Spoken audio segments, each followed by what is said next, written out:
So let's unbox iPhone 6s in 2019. Yeah, I know this is an old phone, but still it's a great phone, and now you can get them extremely cheap. I bought mine for around 190 euros.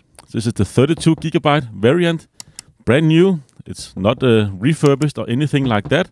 Of course, brand new in box.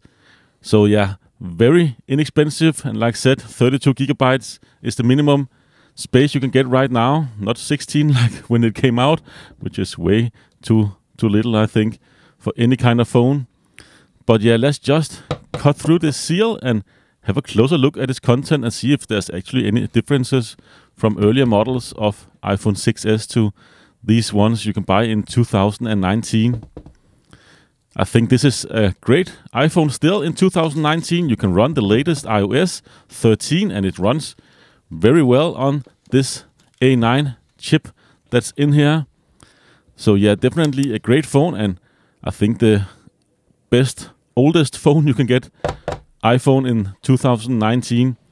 You know, the iPhone 6 did have a lot of issues, not only bendgate, but also with touch issues that originated later in its life cycle.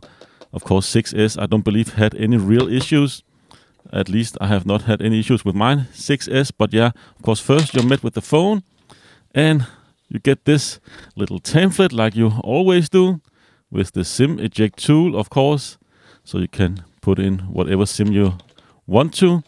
This is an unlocked version. We don't lock phones here in my country, so it's an unlocked full retail phone. And of course, you get a little quick start instructions in different languages, some safety instructions, and of course, some nice white Apple stickers. You cannot live without those. So yeah, pretty basic. I don't think there's any difference in the unboxing as of yet. Let's have a look at the power brick. Of course, you get this beautiful 1 amp 5-volt power brick that you've seen with iPhones for a lot of times, or for a lot of years now. Nothing really new here. It is pretty basic. Slow charging your iPhone, and USB type A on the top here for connecting the lightning cable that you also get included. You get 1 meter of lightning cable, and these cables are pretty decent, I think. I've never really destroyed any of my genuine Apple lightning cables, but I know a lot of people have had a lot of issues with these because of the lightning plug is so short. People tend to just pull them in yank them out with the cable, and of course they cannot really maintain that. One thing you get with this one, of course, is the headphone jack.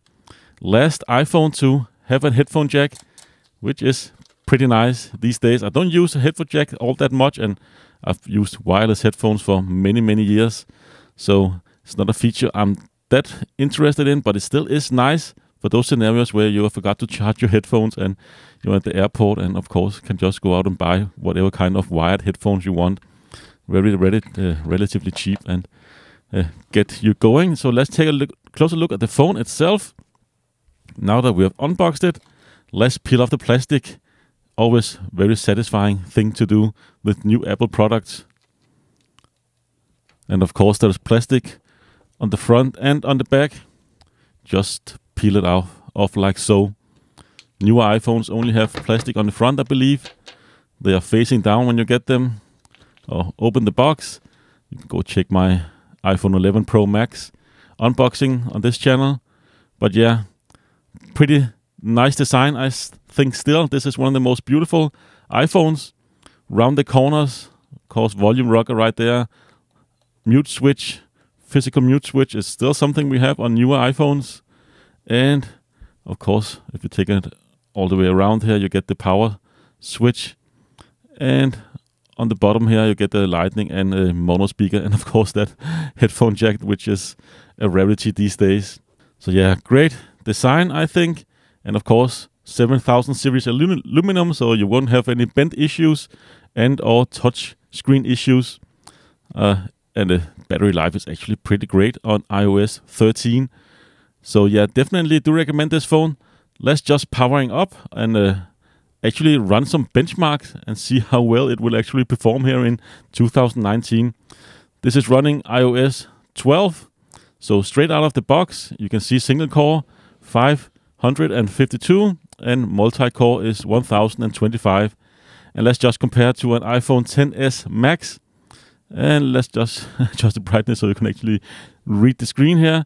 And you can see it does get around half of the XS Max when it comes to single core, but a quarter of what the XS Max can achieve multi-core.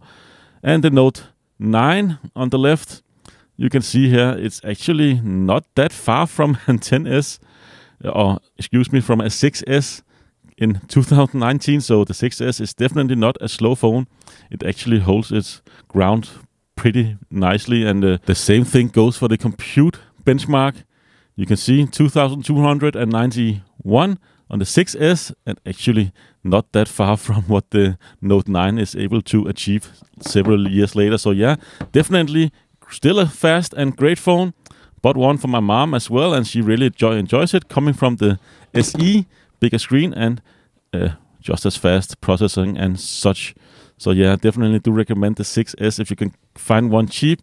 Let's just compare it here to some legacy Apple devices. We have the 3GS, the 4S, and we also have the SE, which is the same size as the 5S and the 5. And you can see it is very thin compared to those devices. Actually, the thinnest iPhone, I think, in a long time. I believe the newer iPhones is actually thicker. And of course, it is wider and longer, but also has a much bigger screen. And still a very nice and sturdy design. Really like the 6 and the 6S's design language, of course. Same design language as the 7 and the 8 as well. So this has just been an unboxing and a quick first look at the 6S many years later. Still a great phone. If I can find any good deals, I can link them down in the description below. I hope to see you again in a future video. But that's been it for this one. Take care.